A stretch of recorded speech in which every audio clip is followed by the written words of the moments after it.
일곱째 달 곧 그 달 21일에 여호와의 말씀이 선지자 학개에게 임하니라. 이르시되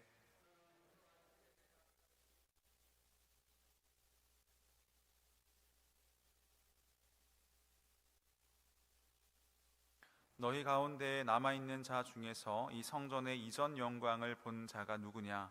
이제 이것이 너희에게 어떻게 보이느냐? 이것이 너희 눈에 보잘것 없지 아니하냐?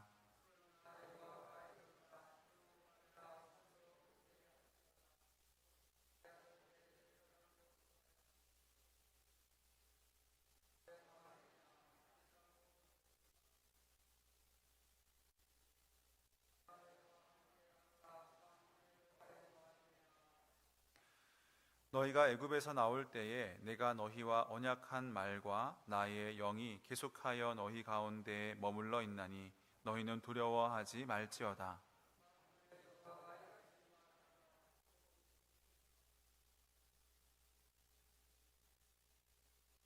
또한 모든 나라를 진동시킬 것이며 모든 나라의 보배가 이르리니 내가 이 성전의 영광이 충만하게 하리라. 만군의 여호와의 말이니라.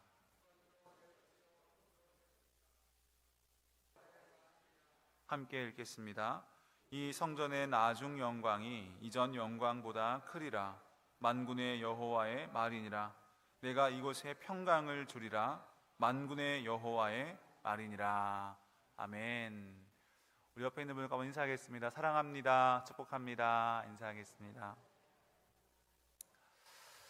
네, 미래학자이자 신학자인 레너드 스윗이라는 사람이 있습니다. 그 사람이 교회를 가리켜서 4M으로 구분한 내용이 있는데요.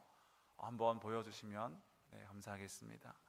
이 교회의 단계를 이렇게 설명합니다. 첫 번째는 미션 처치라고 해서 선교하는 교회, 소명이 있는 교회, 그래서 본질에 집중하고 역동성이 있는 교회라고 합니다. 그리고 그 다음 단계는 미니스트리 처치라고 해서 이제 목회에 집중하는 교회입니다. 일 중심적이고 또 사역 중심적이고 조직이 이루어지고 행정에 열중하는 그러한 단계에 나간다고 하는 것입니다. 그리고 세 번째는 메인터넌스 처치라고 해서 이제 그 모든 현상을 유지하는 것에 목적을 두고 현상 유지에 급급한 그러한 단계가 되었다가 결국에는 뮤지엄 처치, 박물관처럼 이제 모든 어떤 역동과 생명력은 잃어버리고 과거의 이야기들을 계속 해 나가는 단계로 교회가 이루어갈 수 있다는 이야기였습니다. 처음에는 복음을 전하겠다는 진실된 소명으로 시작하지만 시간이 지나면서 교회 건물 안에 있는 성도에게 집중하는 그러한 목회 중심의 교회로 변했다가 점점 시대의 변화에 둔감해지면서 하던 대로만 하는 현상 유지 교회로, 그리고 결국 구경꾼들로 가득 찬 박물관 교회로 되어버린다라는 뜻입니다. 이 현상 유지적 교회의 단계에 접어들었을 때 나타나는 교회의 특징 중 하나가 있는데 바로 과거 이야기, 옛날 이야기가 많아진다는 것입니다. 예전에 우리가 이런 대단한 사역들을 했는데 저런 멋진 사역들 많이 했었지라고 하면서 과거의 영광, 옛 영광에 갇혀 눈을 가린 채 그저 이 일들을 계속 이어나가는 데만 급급해지는 것입니다. 사실 이 지상의 교회는 유기체적인 존재이기 때문에 생명체와 같이 태어나고 자라나고 성숙하고 또 늙어져서 소멸하는 단계를 밟아가는 것은 이상한 일이 아닙니다. 하지만 천상의 교회는 영원하지만 이 지상의 교회는 태어남과 소멸을 반복해 가는 것입니다. 하지만 성령께서 우리 가운데 행하시는 일 가운데 하나는 우리를 새롭게 하시고 다시 일으키시는 사역을 우리 가운데 행하십니다. 그래서 디도서 3장 5절의 말씀을 보면 하나님께서 우리를 어떻게 구원하셨는가 하니까 중생의 씻음과 성령의 새롭게 하심으로 우리 가운데 역사하신다라고 말씀하고 있고, 또 고린도후서 4장 16절 말씀에는 겉사람은 낡아지나 우리의 속사람은 날로 새로워지도다라고 말씀하십니다. 이처럼 우리는 말씀을 통해 늘 새로워지고 또 성령을 통해 날마다 새로워짐을 경험해야 합니다. 과거에 받은 은혜로 평생을 살 수가 없고 늘 새로운 영적 양식을 통해 하루하루 주님을 더 깊이 알아가고 닮아가는 것이 우리의 신앙생활의 여정이 되어야 하는 것입니다. 그래서 내 안에 묵은 것들이 새로워지고 개혁되어지는 것이 건강한 신앙인의 모습입니다. 교회도 마찬가지입니다. 과거의 영광에 매여 있고 현상 유지에 급급하기보다 새로움을 가지고 역동과 생명력을 잃지 않도록 자꾸만 거슬러 올라가는 그러한 모습을 가질 때 더 건강한 교회로, 더 소명과 본질에 집중하는 교회로 하나님 주신 사명을 감당하게 되는 것입니다. 저는 우리 교회가 그런 교회가 되기를 정말로 간절히 바라고 소망합니다. 그리고 그렇게 되어 가도록 성령께서 우리 가운데 은혜를 주실 것이라고 믿습니다. 그런데 오늘 본문 속에 있는 이 이스라엘 백성들도 현상 유지에 급급한 과거의 영광만을 생각했던 그러한 상황에 있었습니다.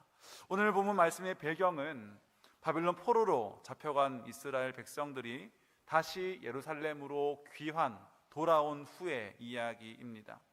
하나님께서 페르시아의 왕이었던 고레스라는 인물을 통해서 그의 마음을 감동시키셔서 포로로 끌려온 이스라엘 백성들이 다시 본토로 돌아가도록 명령합니다. 그냥 돌아가기만 한 것이 아니라 필요한 모든 것을 줄 테니 가서 성전을 지으라는 말까지 하면서 그들을 돌려보낸 것입니다. 이 배경이 에스라 말씀에 기록되어 있는데요, 우리 1장 1절에서 5절까지의 말씀인데 제가 한번 읽어보겠습니다. 바사왕 고레스 원년에 여호와께서 예레미야의 입을 통하여 하신 말씀을 이루게 하시려고 바사왕 고레스의 마음을 감동시키심에 그가 온 나라에 공포도 하고 조소도 내려 이르되, 바사왕 고레스는 말하노니 하늘의 하나님 여호와께 세상 모든 나라를 내게 주셨고 나에게 명령하사 유다 예루살렘의 성전을 건축하라 하셨나니 이스라엘의 하나님은 참 신이시라. 너희 중에 그의 백성된 자는 다 유다 예루살렘으로 올라가서 이스라엘 하나님 여호와의 성전을 건축하라. 그는 예루살렘에 계신 하나님이시라 라고 하면서 뒤에 부분을 보면 모든 예물을 주어서 그 성전의 건축을 돕도록 하는 것이 바사왕 고레스라는 이방 왕에 의해서 일어난 사건입니다. 그래서 이렇게 돌아온 이스라엘 백성들은 하나님 주신 마음의 감동을 가지고 성전 건축을 시작합니다. 물심양면으로 성전을 짓기 위해 헌신하고요, 그렇게 일을 시작하지만 늘 그랬듯이 하나님의 일을 이루어 가고자 할 때 대적들의 방해가 시작되었습니다. 70년 동안 그 땅은 비어 있었고 다른 사람들이 그 땅에 살고 있었는데 갑자기 돌아온 사람들이 거기에 우리의 성전을 짓겠다, 우리의 집을 짓겠다고 하니까 그 이방 민족들이 그들을 싫어하고 또 그들을 방해한 것입니다. 그래서 에스라 4장 24절 말씀을 보면 이에 예루살렘에서 하나님의 성전 공사가 바사왕 다리오 제2년까지 중단되니라 라고 합니다. 이렇게 성전 건축이 중단된 채 16년이라는 세월이 흐르게 됩니다. 그리고 하나님께서 선지자 학개를 보내셔서 다시 이 성전 건축을 시작하도록 독려하고 격려하는 것이 이 학개서의 내용인 것입니다. 그런데 성전 건축이 중단되기 이전에 그 성전의 첫 기초가 놓일 때 많은 유다 사람들은 기뻐하며 함성을 지르고 하나님을 찬양하는 장면이 기록되어 있습니다. 왜냐하면 과거 이스라엘은 성전이 무너지고 법궤가 빼앗기고 하나님의 영광이 그 성전을 떠났고 나라가 멸망당하는 아주 비참한 상황을 경험했기 때문입니다. 모든 백성들은 포로가 되어서 이방 땅으로 이주해야 했습니다. 모든 것이 사라진 것입니다. 이스라엘은 하나님께서 자기들을 완전히 버리셨다라고 생각했습니다. 그런데 기적적으로 고레스라는 이방 나라의 임금을 통해서 다시 돌아오게 되고 성전 지을 모든 준비를 할 수 있도록 도움을 받게 되고 그렇게 성전의 첫 기초를 놓게 되니까 그들의 마음에 기쁨이 넘쳐서 온갖 찬송과 찬양으로 하나님을 예배하는 장면도 기록되어 있습니다. 그런데 이때 기뻐하는 사람들만 있었던 것이 아니라 슬퍼하는 사람들도 있었다라고 합니다. 그냥 슬퍼한 것이 아니라 대성통곡했다라고 합니다. 우리 에스라 3장 12절 말씀인데요, 이렇게 기록합니다. 제사장들과 레위 사람들과 나이 많은 족장들은 첫 성전을 보았으므로 이제 이 성전의 기초가 놓임을 보고 대성통곡하였으나 여러 사람은 기쁨으로 크게 함성을 지르니 그 기쁨 가운데, 그 찬양 가운데 슬퍼했던 사람들은 바로 제사장들과 레위인들과 나이가 많았던 족장들이었습니다. 왜냐하면 그들은 첫 성전, 솔로몬이 지은 그 화려하고 웅장한 멋진 성전을 직접 눈으로 봤던 사람들이었기 때문입니다. 지금 그들의 눈앞에 놓인 성전의 기초를 보니 과거 솔로몬 성전과는 비교도 안 될 만큼 초라해 보이고 보잘것없어 보여서 그래서 기뻐하고 환호하기는커녕 눈물이 나고 속이 상하고 비통한 마음을 감출 수가 없었던 것입니다. 이게 어떻게 성전이라고 할 수 있습니까? 성전이, 하나님의 성전이 이것밖에 되지 않습니까? 법궤도 없는데 이게 무슨 성전입니까? 그때는 성전의 모든 벽과 기물들이 금으로 덮여져 있어서 하나님의 영광을 드러내기에 충분했는데 지금은 아무것도 없지 않습니까? 이렇게 초라하고 이렇게 보잘것없는 것이 어떻게 성전이 될 수 있겠습니까? 라는 그러한 마음을 가지고 대성통곡하며 울었던 것입니다. 또 그들은 성전 건축이 방해를 받자 너무나 두려웠습니다. 성전 공사를 마치자마자, 이 기초 공사를 마치자마자 대적들이 방해를 하는 것이죠. 그 방해는 경제적인 어려움과 또 관계적인 어려움이었습니다. 폐허가 된 땅에서 다시 농사를 지어서 그 땅을 일구어내는 것이 생각보다 쉽지 않은 일이었고, 또 주변 나라들과 민족들도 다시 돌아온 그들에게 호의적이지 않았기 때문입니다. 삶은 팍팍해지고 형편은 힘들어지니까 자꾸만 하나님의 사랑을, 하나님의 의도를 의심하게 되는 것이죠. 하나님이 진짜 우리를 이곳에 보내신 게 맞을까?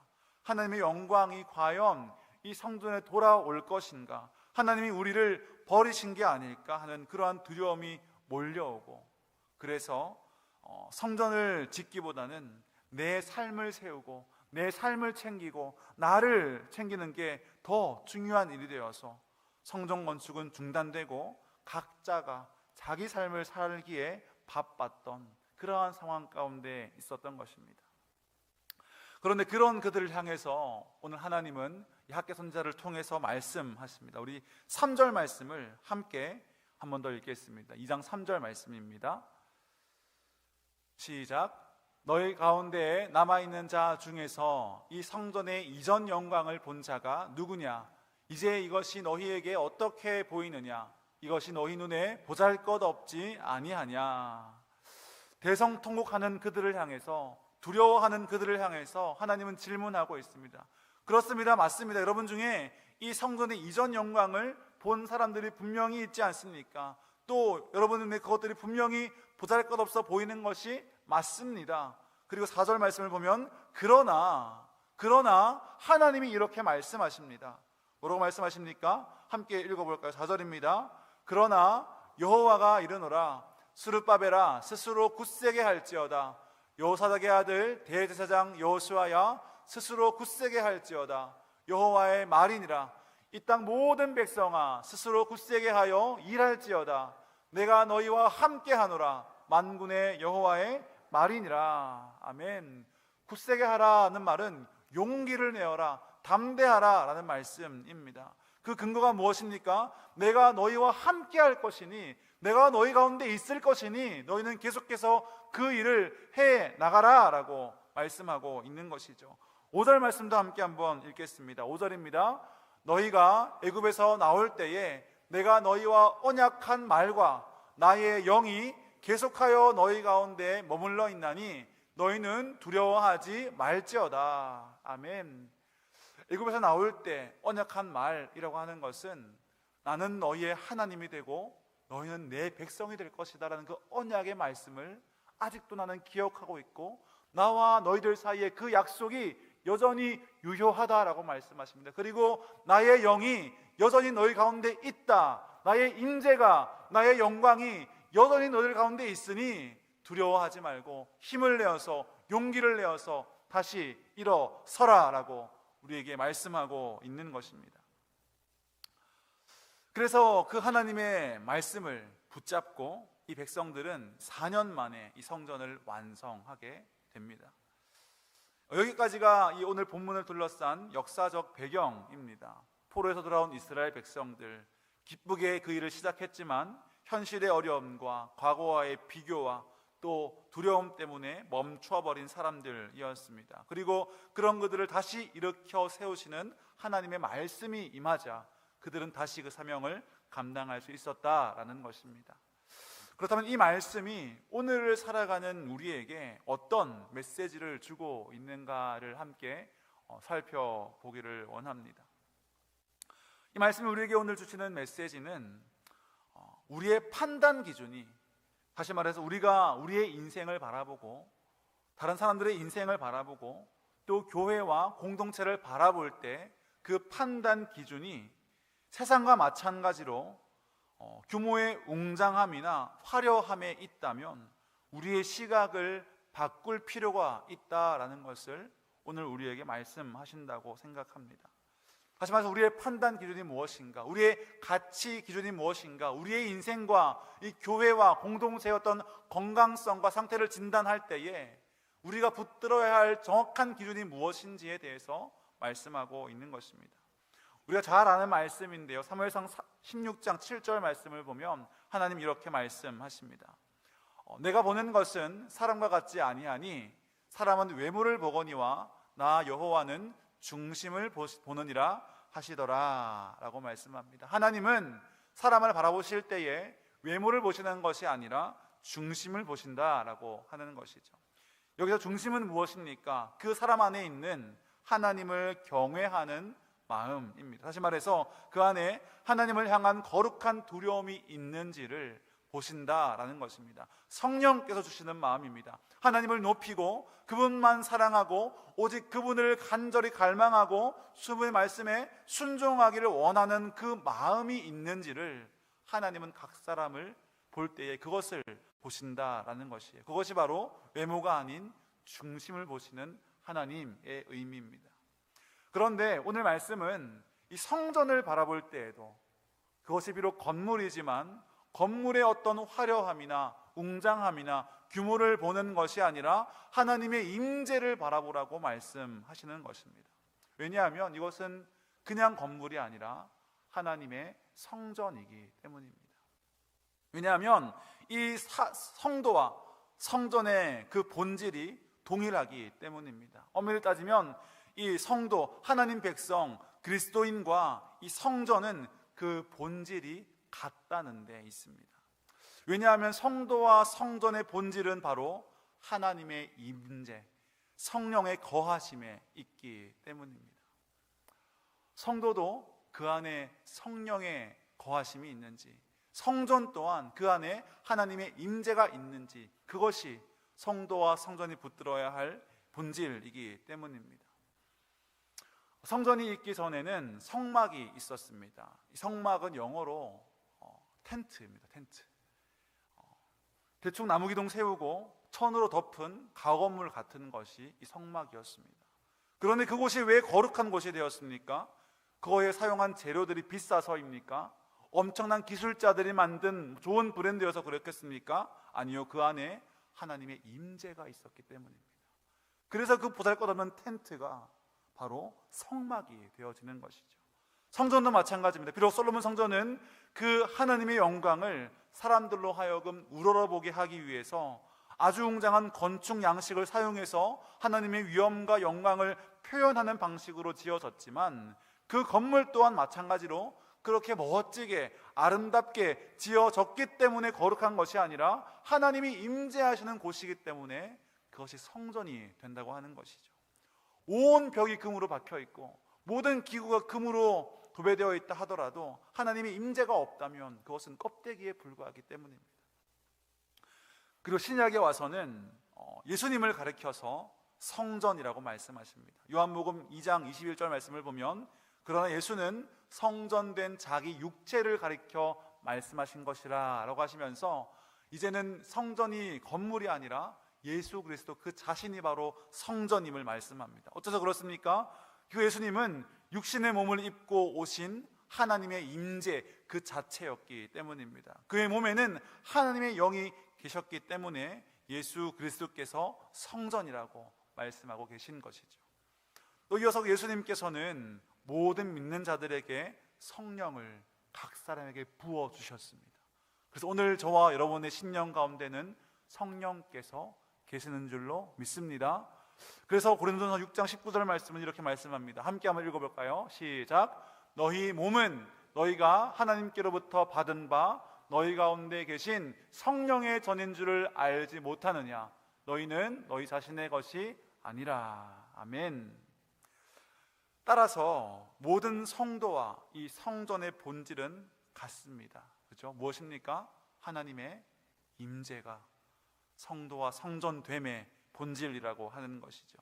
그렇다면 우리의 삶을 바라보는 관점도 무엇으로 시작해야 하겠습니까? 과연 우리의 삶이 얼마나 화려한가, 우리의 삶이 얼마나 성공적인가, 우리의 삶이 얼마나 많은 것들을 이루었는가가 아니라 하나님의 임재가 있는가, 그 안에 성령의 거하시는 전이 되어 있는가가 우리의 삶을 바라보는 관점이 되어야 하는 것이죠. 우리의 가정이, 내 직장의 어떤 상황이, 우리 자녀가 혹은 우리의 재정적인 상황이, 내가 하는 사역과 섬김이 초라해 보일 때가 있고 남들과 비교되고 과거와 비교될 때가 있지만 우리가 붙들어야 할 본질은 그 안에 하나님이 함께 계시는가, 하나님의 임재가 있는가가 되어야 한다는 것을 믿을 수 있기를 간절히 소망합니다. 그래서 우리의 존재가 귀하죠. 왜요? 우리가 하나님의 형상이기 때문이고, 둘째는 주께서 피로 값주고 사신 교회이기 때문이고, 셋째는 우리 모두가 성령이 거하시는 하나님의 전이기 때문에 우리 모두는 다 너무나 귀한 존재들이다라고 하는 것입니다. 그래서 내가 귀한 겁니다. 그래서 내 옆에 있는 지체가, 형제가, 자매가 귀한 것이죠. 왜냐하면 하나님의 임재가 충만한 성전이기 때문입니다.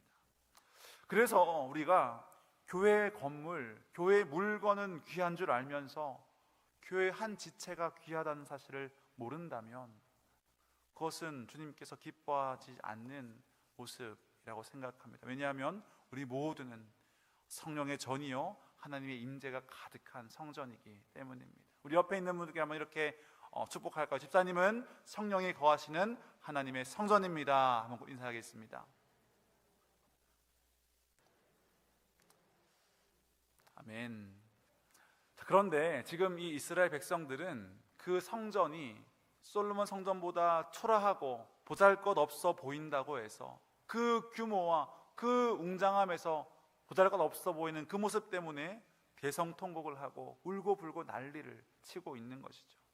저는 이게 성전을 바라보는 잘못된 시선 때문에 성전의 본질을 이해하지 못한 사람의 반응이라고 생각합니다.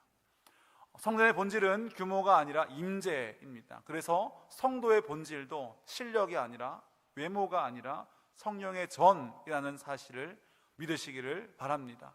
그래서 성도를 미워하는 것은 그 안에 계신 성령을 미워하는 것과 같을 것입니다. 형제를 무시하고 사랑하지 않는 것은 그 안에 계신 성령님을 무시하는 것과 같다고 생각합니다. 더 나아가서 우리 형제를 향해서 소망을 품지 않은 것, 그의 삶을 향해 기대하지 않는 것, 단지 지금 보이는 현실 때문에 판단하고 낙심하며 실망하는 것은 그 안에 계신 성령님께서 그의 영혼을 만지시고 회복시키실 것을 조금 더 신뢰하지 않는 것이 되는 것이죠.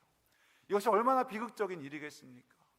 모든 성도들 안에, 모든 영혼의 그 심령 안에 성령께서 계시는데 그 성령께서 그 영혼 가운데 행하실 그 일들을 우리가 기대하지 않고 바라보지 못하고 소망하지 않는다면 그것은 하나님을 신뢰하지 못하는 것과 같다라고 하는 것이에요. 그리고 공동체와 교회도 마찬가지입니다. 우리가 교회를 바라볼 때 그런 생각을 한 번씩은 하게 되는 것 같습니다. 옛날에는 참 좋았는데, 옛날에는 참 사람도 많고 사역도 활발하게 이루어지고 아이들도 많고 그랬는데 지금 교회가 많이 어렵구나 라는 생각들을 하게 됩니다. 주일학교가 전과 같지 않습니다. 교사들이 예전만 못합니다. 다음 세대가, 요즘 청년들이 이렇다 저렇다, 그런 생각들이 우리 마음속에 들어올 때가 있습니다. 그것도 무엇입니까? 과거의 영광에 매여서 규모와 화려함에 속아서 여전히 우리 가운데 일하시는 그 하나님을 바라보지 못할 때 우리 안에 들어오는 생각들인 것입니다. 그러한 생각들이 우리 마음속에 가득하게 되면 우리는 더 이상 앞으로 나아갈 수가 없습니다. 과거의 영광에 이르지 못할 것이라면 다시 일어서 나아갈 이유가 없기 때문입니다. 그래서 그때를 늘 생각하며 하루하루 현상 유지만 하고 있는 것이 서두에 말씀드린 그 현상 유지적 교회의 모습이라고 하는 것이에요. 그러나 오늘 하나님은 그들에게 무엇이라 말씀하십니까? 이스라엘 백성들에게 내가 여전히 너희와 함께 있다라고 말씀하십니다. 내가 그들의 하나님이 되고 그들은 내 백성이 될 것이라는 그 약속이 여전히 유효하다 말씀하시면서 스스로 마음을 굳세게 하여 다시 일하라, 다시 일어나라 라고 말씀하고 계십니다. 그 근거는 무엇입니까? 하나님의 임재입니다. 하나님의 함께 하심이 그 소망의 근거가 되는 것입니다. 그렇기 때문에 오늘 우리에게도 동일한 말씀을 주신다고 저는 믿습니다. 하나님께서 여전히 우리 가운데 계시기 때문에 우리는 일어나야 하는 줄로 믿습니다. 하나님께서 우리를 포기하지 않으셨기 때문에 다시 일어서야 하는 줄로 믿습니다. 하나님 끝까지 우리의 모든 삶을 이루어 가실 것이기 때문에 우리도 포기하지 아니하고 끝까지 나아가야 하는 것이라고 하는 것이에요. 그래서 우리가 공동체를 바라보고 사람이 적어지고 역동이 줄어들고 사역이 작아지는 것을 볼 수도 있겠지만 그때에도 하나님의 교회는 승리하는 교회인 줄 믿고 끝까지 우리가 하나님의 임재를 신뢰하며 달려나가는 저와 여러분 될 수 있기를 간절히 소망합니다. 그래서 겉모습에 흔들리지 않고 결과에 연연하지 않고 그저 하나님께서 함께 계시기에 그분이 기뻐하시는 일을 믿음으로 하는 것, 이것이 바로 미션 처치로 사명을 감당하는 교회로, 선교적인 교회로 다시 돌아가는 길인 것이에요. 그리고 그 길에 대해서 약속하시는 말씀이 바로 오늘 본문 9절 말씀입니다. 함께 9절 말씀을 함께 읽어보겠습니다. 시작. 이 성전의 나중 영광이 이전 영광보다 크리라. 만군의 여호와의 말이니라. 내가 이곳에 평강을 주리라. 만군의 여호와의 말이니라. 아멘. 이 성전의 나중 영광이 지금은 비록 보잘것없고 지금은 비록 초라해 보이지만 이 성전의 나중 영광이 이전 영광보다 크리라 라고 주님 말씀하십니다. 여러분들 이 말씀을 믿으십니까? 이 말씀 믿고 우리가 나아가는 우리 교회가 되었으면 좋겠습니다. 그리고 내가 이곳에 평강을 주리라 라고 약속하십니다. 이 9절 그리고 7, 8, 9절에서 반복되는 어구가 있는데요, 바로 만군의 여호와의 말이니라 라는 것입니다. 모든 약속의 말씀 가운데 그 끝에 만군의 여호와의 말이니라 라고 말씀하고 있습니다. 이 말은 하나님께서 내가 반드시 이룰 것이다 라는 뜻입니다. 이 만군의 여호와라는 것은 전쟁에서, 모든 전쟁에서 승리하시는 하나님에 대한 표현이기 때문입니다. 내가 전쟁에서 이기를 구하는 것처럼 내가 이 모든 약속과 말을 이루겠다, 내가 이 말에 대해서, 이 약속에 대해서 반드시 승리하겠다라는 말씀이 만군의 여호와의 말이니라 라는 말씀에 담겨 있는 것입니다. 그렇다면 하나님께서, 만군의 여호와께서 이렇게 말씀하시는데 누가 거기에다가 딴지를 걸 수 있겠습니까? 하나님이 이루시겠다고 하시는데 누가 이 일을 막을 수 있느냐라고 하는 것이에요. 그래서 우리가 그 하나님의 열심을 신뢰하면서 하나님의 임재를 믿고, 비록 초라해 보이는 우리의 모습이라 할지라도, 비록 작아 보이는 교회와 공동체의 사역들이라 할지라도 그 작은 것들 하나하나를 주님과 함께 해나갈 때 그 나중 영광이 이전 영광보다 크리라고 말씀하시는 그 하나님 말씀대로 주님께서 이루실 줄로 믿으시기를 간절히 소망합니다. 그리고 그 걸음에는 두려움과 염려가 아니라 세상에 줄 수 없는 하나님만 주시는 완전한 평강이 있다고 우리에게 약속하고 있는 것입니다. 그래서 우리는 과거의 영광을 추억하는 사람들이 아니라 하나님의 임재에 가득한 그 영광을 따라가는 사람들이 되어야 합니다. 현상 유지에 만족하고 과거를 회상하며 살아가는 교회가 아니라 여전히 사명에 붙들려 있는, 선교를 감당하는, 그 주님께서 제자 삼으라는 그 말씀에 우리가 붙들리는 그러한 미션 처치가 되어야 하는 것이에요. 그래서 오늘 말씀을 통해서 우리 모두가 우리의 삶에 가득한, 우리의 모습과 상관없이 우리의 심령 속에 가득한 하나님의 임재를 바라볼 수 있게 되기를 소망합니다. 또 내가 하나님의 성도님을 기억하며 주 안에서 형제된 모든 성도들과 이 공동체가 하나님의 임재가 가득한 성도님을 기억하며 만군의 여호와께서 이루실 그 나중 영광을 기대하며 소망하며 담대히 나아가는 우리 교회가 될 수 있기를 간절히 소망합니다.